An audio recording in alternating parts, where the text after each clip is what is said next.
Good evening, नमस्कार, स्वागत है। शाम के 5 बजते ही लगातार हम हाजिर हो जाते हैं आपको बताने के लिए 25 खबरों का पूरा अपडेट। तो हम 5 हाजिर हैं। आज के टॉप 5 में देखते हैं क्या क्या खास। सबसे पहले एक बड़ी खबर से कर रहे हैं शुरुआत।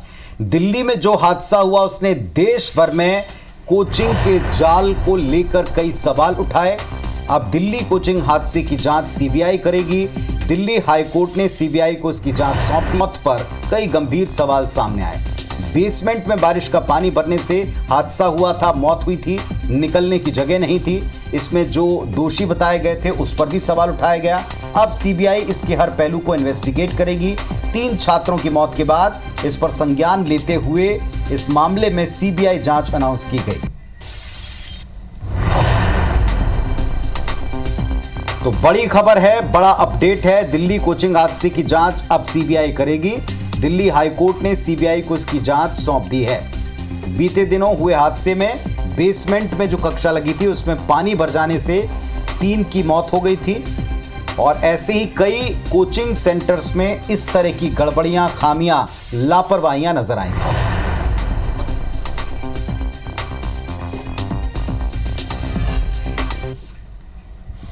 केरल के वायनाड लैंडस्लाइड में अब तक 293 लोगों की मौत हो चुकी है। 4 गांव के 240 से ज्यादा लोग अब भी लापता हैं। 130 लोगों को अस्पताल में भर्ती कराया गया। राहुल प्रियंका गांधी आज पीड़ितों से मिले। अमेरिकी राष्ट्रपति जो बाइडेन ने हादसे पर दुख जताया। बाइडेन ने रेस्क्यू में जुटे लोगों की सराहना की। 29-30 जुलाई की रात को लैंडस्लाइड यहां हुआ था। मौसम विभाग ने वायनाड में बारिश का येलो अलर्ट एक बार फिर से जारी किया है। वहीं उत्तराखंड में भी बाढ़ का कहर दिख रहा है। कई जगह लैंडस्लाइड की वजह से रास्ते बंद हो चुके हैं। 4 धाम यात्रा पर भी इसका असर पड़ा है। 64 श्रद्धालुओं की अब तक मौत हुई है। केदारनाथ धाम में सबसे ज्यादा 27 मौत रिपोर्ट की गई। बद्रीनाथ में 21, यमुनोत्री में 13, गंगोत्री में 3 यात्रियों की जान गई। केदारनाथ में फंसे लोगों को रेस्क्यू करने के लिए लगातार प्रयास किया जा रहा है। मध्य प्रदेश के शिवपुरी के 61 लोग केदारनाथ में फंसे बताए गए। मुख्यमंत्री डॉक्टर मोहन यादव, केंद्रीय मंत्री ज्योतिरादित्य सिंधिया ने संज्ञान लिया। एनडीआरएफ के अधिकारियों को सिंधिया ने निर्देश दिया है, हर संभव मदद का भरोसा दिया है।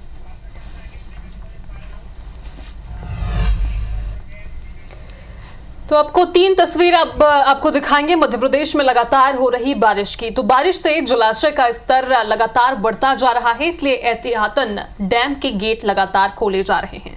मध्य प्रदेश की ऐसी ही 3 तस्वीरें आपके सामने हैं। पहली तस्वीर भोपाल से है, जहां भदभदा डैम के गेट खोल दिए गए हैं। महापौर मालती राय ने पूजा कर गेट खोले। अब तक यहां 71% बारिश हो चुकी है। दूसरी तस्वीर नर्मदापुरम से है, जहां तवा डैम के 5 गेट खोले गए हैं। तवा डैम के 5 गेट 5 फीट तक खोले गए हैं। 40,000 क्यूसेक प्रति सेकंड छोड़ा जा रहा है। दोपहर 2 बजे तक सेठानी घाट पर जलस्तर बढ़ चुका है। बारिश से इधर दतिया में बारिश से बेतवा नदी उफान पर है।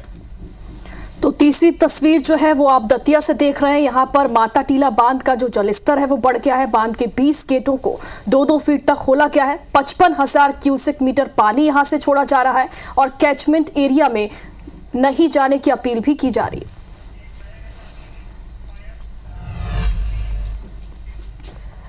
अब स्पोर्ट्स के बाद तो भारत और श्रीलंका के बीच ओडीआई सीरीज का पहला मुकाबला आज दोपहर 2:30 बजे से कोलंबो में शुरू हो गया है। श्रीलंका ने टॉस जीतकर पहले बल्लेबाजी चुनी है। केएल राहुल, श्रेयस अय्यर की टीम में वापसी हुई है। नीट पेपर लीक मामले में सुप्रीम कोर्ट ने फैसला दिया। दोबारा परीक्षा कराने की मांग खारिज कर दी गई। सुप्रीम कोर्ट ने कहा कि बड़े पैमाने पर पेपर लीक नहीं हुआ है, परीक्षा में व्यवस्थागत चूक नहीं हुई है। पेपर लीक घटना और हजारीबाग तक सीमित है। इधर राहुल गांधी ने एक्स पर पोस्ट किया, लिखा कि मेरा चक्रव्यूह वाला भाषण पसंद नहीं आया है। ईडी कभी भी छापेमारी कर सकती है। ईडी का कार्रवाई का बाहें फैलाकर इंतजार कर रहा हूं, वो भी चाय बिस्किट के साथ। राहुल के पोस्ट पर मुख्यमंत्री साय ने कहा कि जो अपराधी हैं उस पर कार्रवाई होकर रहेगी। ईडी और अन्य एजेंसियों पर भी जो है वो कार्रवाई कर रहे हैं। छत्तीसगढ़ में भी लगातार कार्रवाई हो रही है। कृषि मंत्री शिवराज सिंह चौहान ने शुक्रवार को कांग्रेस को आड़े हाथों लेते हुए जमकर तंज कसा। उन्होंने कहा कि कांग्रेस को हमेशा शकुनी, चौसर और चक्रव्यूह याद आते हैं। जब हम महाभारत काल में जाते हैं तब हमें तो कन्हैया याद आते हैं। उन्होंने कांग्रेस के एनडीए पर सवाल उठाते हुए कहा कि इनके डीएनए ही किसान विरोधी है।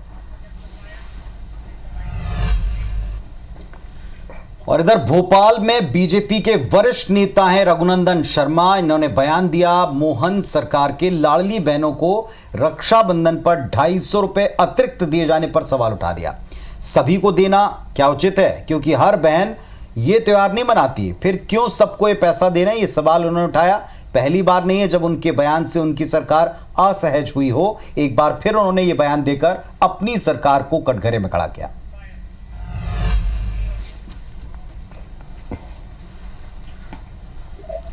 कि जो रक्षाबंधन त्योहार में विश्वास करते हैं, जो रक्षाबंधन त्योहार मनाते हैं, जो इस हिंदू त्योहार को स्वीकार करते हैं, राशि का लाभ उनको ही मिलना चाहिए।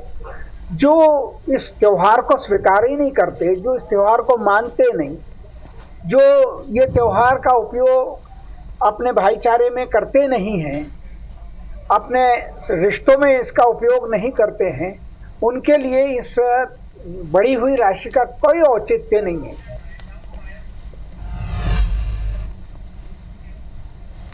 दिल्ली में जीएसटी काउंसिल के ग्रुप ऑफ मिनिस्टर्स का पुनर्गठन किया गया। छत्तीसगढ़ से वित्त मंत्री ओपी चौधरी सदस्य बनाए गए। इस ग्रुप में 2 राज्य के डिप्टी सीएम समेत कुल 8 सदस्य शामिल हैं। ग्रुप का संयोजक महाराष्ट्र के डिप्टी सीएम अजीत पवार को बनाया गया है। और इधर मुंबई में एनसीपी नेता जितेंद्र अवहड़ पर हमला हो चुका है। जितेंद्र एनसीपी शरद पवार गुट के नेता हैं। स्वराज संगठन ने हमले की जिम्मेदारी ली है। पूरे सांसद संभाजी राजे पर टिप्पणी का विरोध है। यहां हमले में किसी को कोई नुकसान नहीं पहुंचा है, लेकिन फिर भी सवाल है, सिक्योरिटी को लेकर, सुरक्षा को लेकर एक बड़ा सवाल उठा है। महाराष्ट्र के पुणे से एक दर्दनाक हादसे का वीडियो सामने आया है। यहां खेल खेल में एक बच्चे की मौत हो गई। दरअसल पिंपरी चिंचवाड़ में कुछ बच्चे घर के बाहर खेल रहे थे और इसी दौरान एक 3 साल की बच्ची के ऊपर लोहे का भारी भरकम गेट गिर गया। हादसे में बच्ची की मौके पर ही मौत हो गई। ये घटना 31 जुलाई की दोपहर की है, जब 3 साल की गिरजा शिंदे अपने दोस्तों के साथ खेल रही थी और इसी दौरान एक बच्चे ने स्लाइडिंग गेट को झटके से बंद करने की कोशिश की। तभी पास खड़ी बच्ची पर लोहे का गेट गिर गया और एक बच्चा बाल बाल बचा। इस बच्ची के साथ मौजूद दूसरी बच्ची ने दौड़कर इसकी सूचना अपने परिजनों को दी। तब लोग मदद के लिए दौड़े। गेट को बच्ची के ऊपर से हटाकर अस्पताल ले जाया गया, जहां डॉक्टरों ने बच्ची को मृत घोषित कर दिया।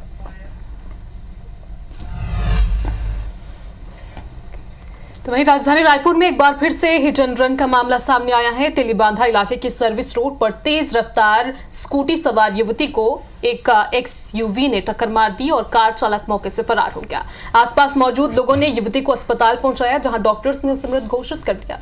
मृतक युवती की पहचान वीआईपी रोड के अमलताज सोसाइटी की श्रेष्ठा के रूप में हुई है और मृत युवती एसबीआई में पदस्थ थी, जो अपने पापा के लिए दवाई लेने जा रही थी। मृतक श्रेष्ठा ने हाल ही में नीट की परीक्षा भी पास की थी। आरोपी अपनी कार से खंभारडीह थाने पहुंचा और थाने के बाहर कार खड़ी कर फरार हो गया।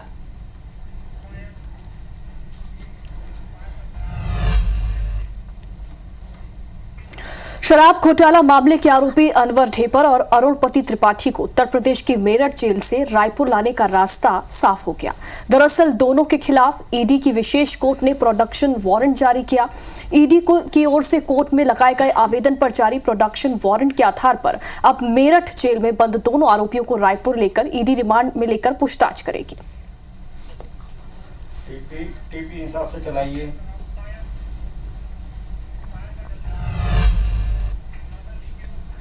मध्य प्रदेश के सरकारी कर्मचारियों के लिए खुशखबरी है। प्रदेश के 7.5 लाख कर्मचारियों को 4% डीए के एरियर की पहली किस्त मिलेगी।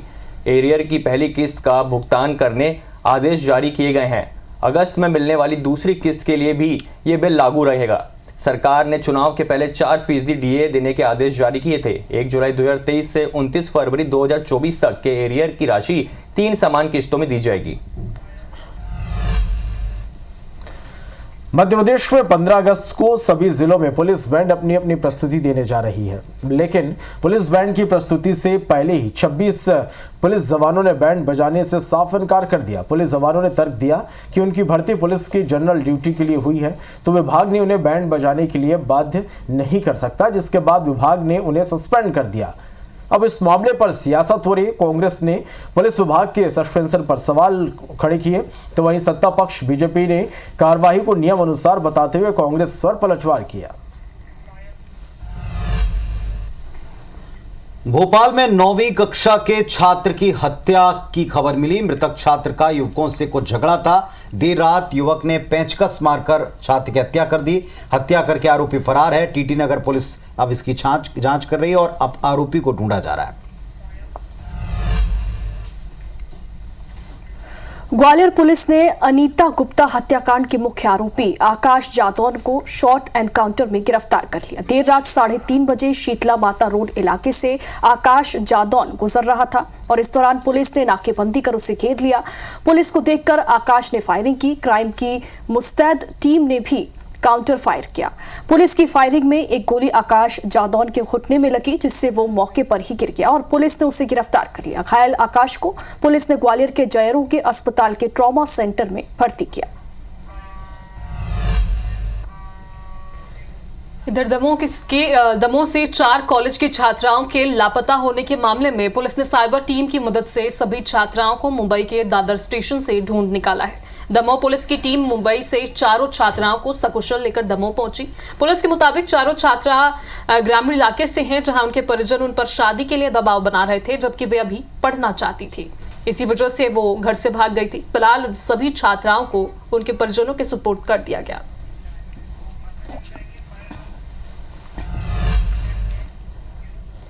अब आपको कुछ तस्वीरें दिखाते हैं, टीवी स्क्रीन पर देखिएगा। बालाघाट में मालगाड़ी की चपेट में मवेशी आ गए। मालगाड़ी की चपेट में आने से 8 मवेशियों की जान चली गई। घटना का लाइव वीडियो वायरल हो रहा है।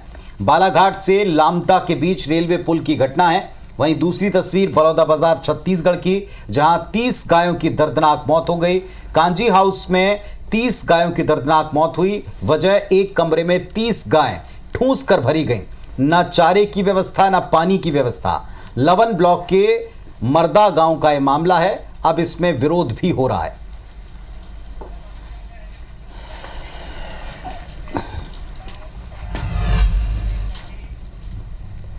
अब आपको खबर दिखाते हैं सड़क हादसों से जुड़ी हुई। तो 2 लोगों की मौत की खबर है और 3 लोग घायल हैं। धार की हम बात कर रहे हैं। धामनोद इलाके में बेकाबू ट्रक ने कार को टक्कर मार दी और टक्कर के बाद दुर्घटनाग्रस्त वाहनों से ट्रक टकरा गया। हादसे के बाद तीनों वाहनों में भीषण आग भी लग गई। तस्वीरें आप देख रहे हैं। 3 लोग घायल हैं, इलाज जारी है। ब्रेक फेल होने से अनियंत्रित होकर ये ट्रक टकराई थी।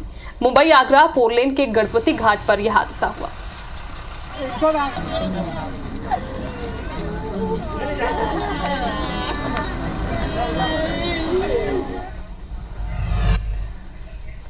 इधर छतरपुर में कुएं में दम घुटने से 4 लोगों की मौत हो गई। चारों सालों से बंद कुएं की सफाई करने में उतरे थे।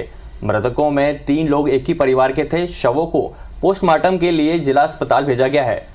गढ़ी मल्हरा थाना क्षेत्र के ग्राम कुर्राह की घटना है। बता दें, कुछ दिन पहले ही कटनी में कुएं में उतरे 4 लोगों की जान चली गई थी। जहरीली गैस रिसाव से इन चारों की मौत हुई थी। और कोरबा से इस वक्त एक बड़ा अपडेट मिल रहा है। खबर मिल रही है बालको में अवैध कोल परिवहन से जुड़ी खबर है। परिवहन पास की आड़ में कोयले की हेराफेरी की जा रही है। हर रोज सैकड़ों टन अवैध कोयले का परिवहन जारी है। खनिज विभाग ने अब इस पर एक्शन लेने की बात की। हैरत की बात यह कि जब ये बात सामने आई, पकड़ा गया, तब इस पर कार्रवाई की बात की जा रही है। बालको से अवैध कोल परिवहन की जानकारी मिली। परिवहन पास की आड़ में कोयले की हेराफेरी की जा रही है। सैकड़ों टन अवैध कोयले का परिवहन जारी है। खनिज विभाग कहता है कार्रवाई करेंगे। धीरज हमारे साथ में जुड़े हैं। धीरज, ये पास से कैसे होता है परिवहन अवैध तरीके से, बताएं। जी बिल्कुल, देखिए पुलिस ये कोरबा जिले में अपने आप में पहले का मामला है कि यहाँ पे क्योंकि कोल एरिया में जो है 25 किलोमीटर के रेडियस में कोई कोल डिपो या कोल भंडारण की अनुमति नहीं दी जाती है, लेकिन बालकों ने अपने पॉलिटिकल इन्फ्लुएंस का यूज करके बीसीपीपी जो उनका संयंत्र 2015 में बंद हो चुका है वहाँ पे यहाँ कोल भंडारण की अनुमति दे दी और उसके बाद में वहाँ से कोल परिवहन का काम प्रारंभ किया।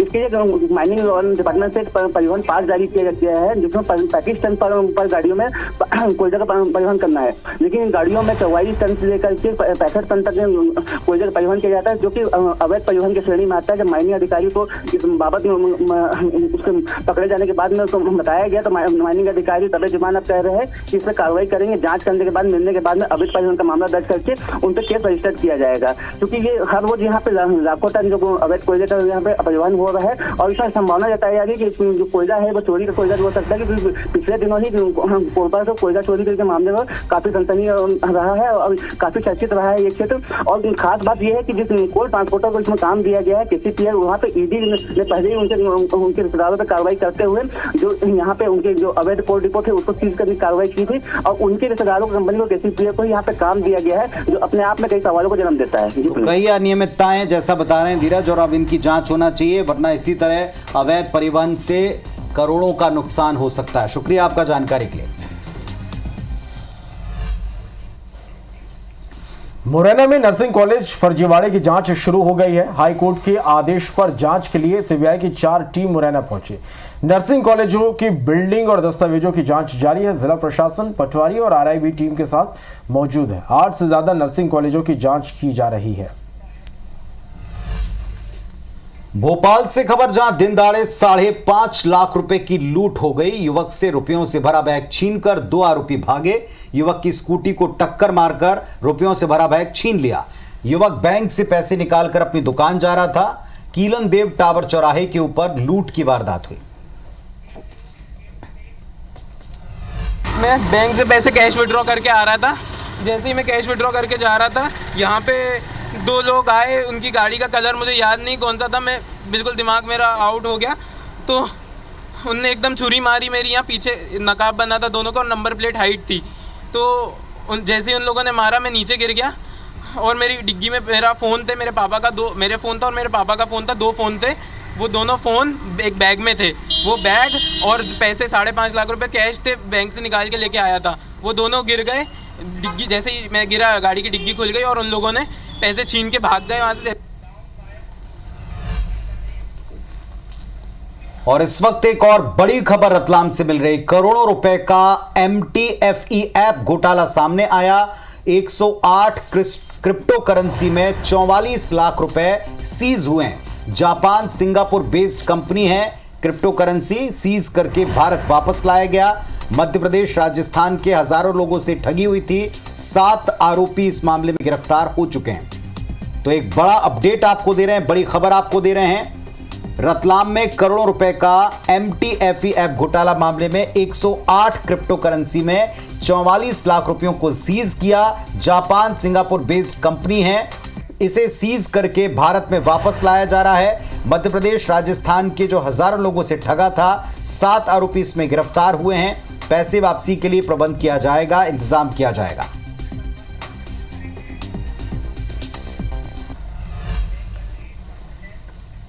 तो टॉप 5 में फिलहाल इतना ही, लेकिन खबरों अपडेट का सिलसिला IBS 24 पर लगातार जारी। फिलहाल हम 5 को इजाजत दीजिए। नमस्कार।